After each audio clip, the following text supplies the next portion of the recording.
Do you want to start an e-commerce business? If so, you're in the right place, because this is 10 things you will definitely need to have thought about / actioned before you start your business. Otherwise, you could be left in the shitter.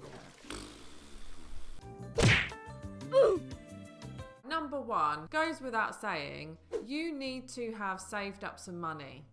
If you start a service business and you're the service, you don't really need to have loads of money to get started. You can kind of just have yourself and your time. But when it comes to product and e-commerce, you absolutely need to have a pot of money. What that looks like is totally different to every person and is going to depend a lot on whatever the product is that you're selling. But you will need money for inventory, money for packaging, money for potentially advertising, money for building out your website, and many other things. Even Shopify has a monthly cost, and all of the apps that go with it have a monthly cost as well. And let me tell you, once this pot of money's gone, it's not really ever coming back, because you will always need that little pot of money to keep reinvesting in more stock and bigger stock quantities. You need a pot of money that you're willing to put into it and kind of never see again. Cool?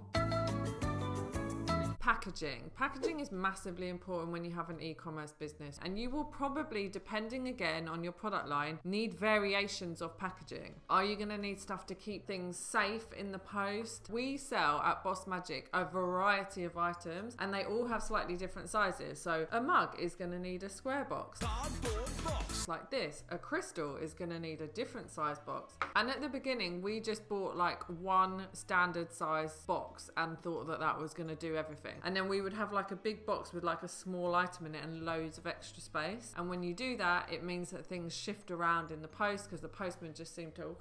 You want to make sure that you've properly measured up all your items and you have the correct packaging. You also want to make sure that our packaging's coming in at a good price and that you've incorporated that price into your pricing model, which we're going to talk about now.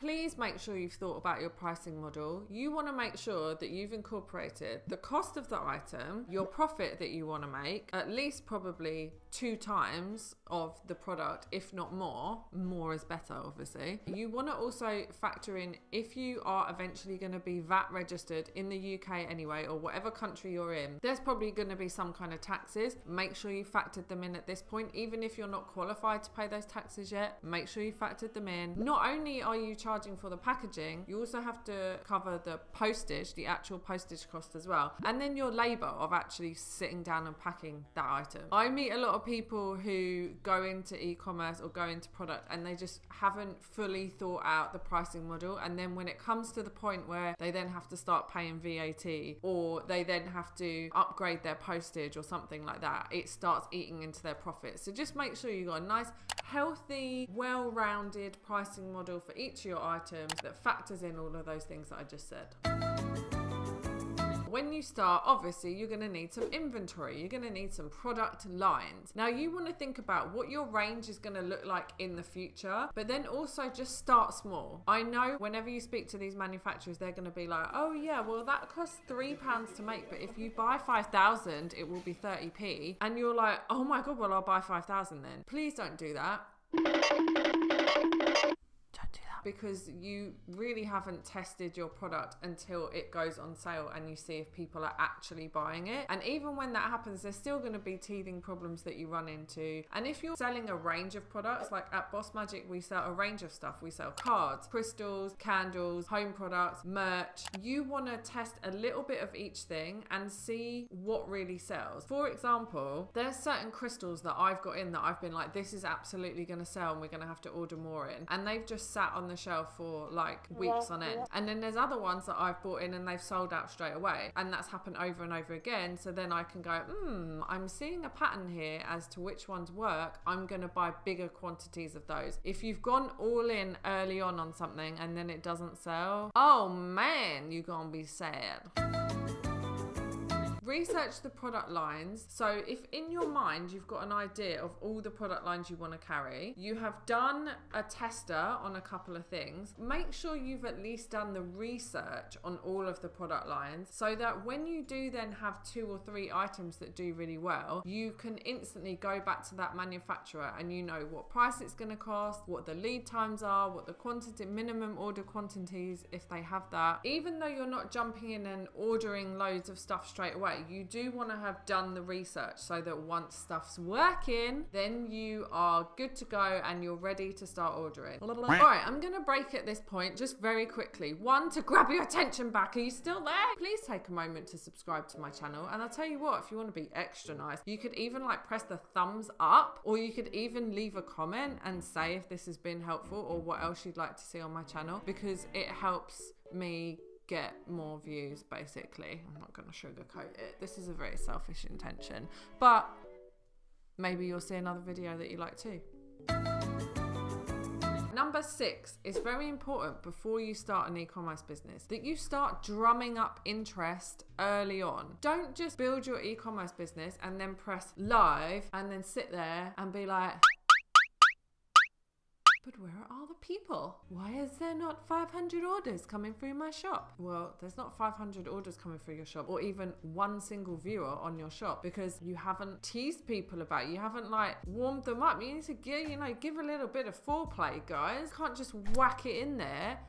Oh, that's a bit disgusting, wasn't it? But yeah, you know what I mean. You need to like warm people up to the idea of that you're going to be starting an e-commerce store. And you need to warm people up to the idea of what it is. So some good ways to do that are content, which we're going to talk about next, and set up a landing page with a waiting list or a kind of launch list and start gathering people's emails that want to know more and want to know when you're launching. That way, when you actually launch, you are launching to somewhat of an audience. Even if it's a very tiny, small audience, at least it's somebody. At least you're not going to have a 0 nothing on your first day of sales, because that would be sad. So you might be thinking, well, that sounds well and good, but how am I even going to get people interested? Or how am I going to foreplay on these bitches so that they're excited about my store? Well, here we go, guys. You need to get a content plan going, you need to build some great content, and you need to start all your social media channels. You're going to probably have a main social media channel for your e-commerce business. For some people, that's going to be Instagram, it might be TikTok, whatever. And as soon as you have product or samples of product, start creating content. If you don't have that, get mock-ups made, start talking about what it's going to look like. Long before we had our Boss Magic cards, hold on, this is the point where I need to demo them to actually see if anyone comes to buy them. I feel like this should be like ad break.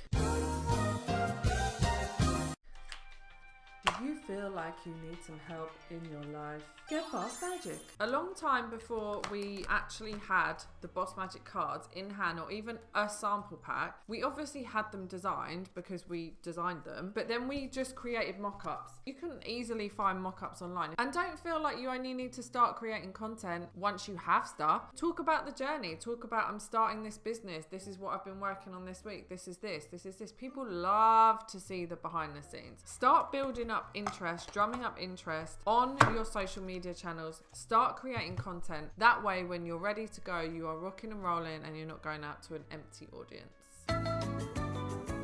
You want to make sure that you've got a really good email service provider. What is an email service provider, Sarah? Well, guys, an email service provider is somebody that sends your emails. No, it's not Gmail. It is like a newsletter software. So you know, like when you buy something from somewhere and then you start getting their newsletter, that is an email service provider. It's basically like a mailing list software, right? You want to get a really good one that's going to make it easy for you to be sending out newsletters, mailing lists on the regular. If there's anything I can urge you to do as an e-commerce business, is make sure you're doing mail outs at least 1 to 2 times a week. I love and really recommend Klaviyo. It integrates incredibly well with Shopify to the point where it literally can take me 5 minutes just to do a mail out. 5 minutes, that's it. Go and check it out. Not an ad, I just think it's great.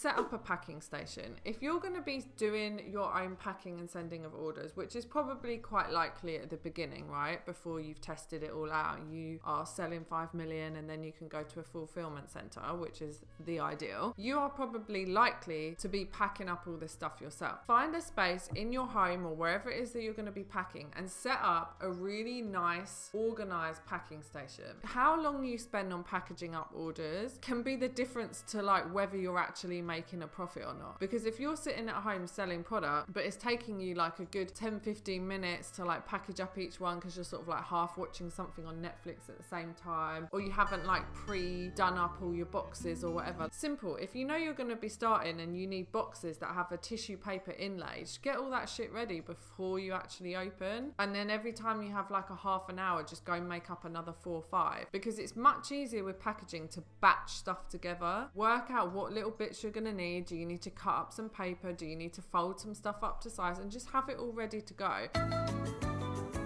Continuing on from the packaging thing, if you are going to be packing up and sending your own orders, work out where your nearest post office is, what the opening times are, what will they take and what will they not take. For example, our local post office is down the road, super easy to get to. You can park outside, literally takes 30 seconds. It's always empty, but they will not take next day delivery. So if we have any next day delivery stuff, we have to go to a whole completely different place. If you don't have a car, how are you getting there? How often are you getting there? What is the cost of you actually doing all those post office runs? Because if you're having to like get a cab there and back every time, you need to be factoring this into your pricing. Work out what days of the week you're going to do your post office runs so that when orders come in, you can give people a realistic expectation, and get into like a little routine of when you're going to be packing, when you're going to be posting, and learn everything there is to know about the post office. Because the last thing you want to be doing is spending an hour in the queue at the post office, and that's an hour of your time that should have been factored into the cost. Don't underestimate the obvious things.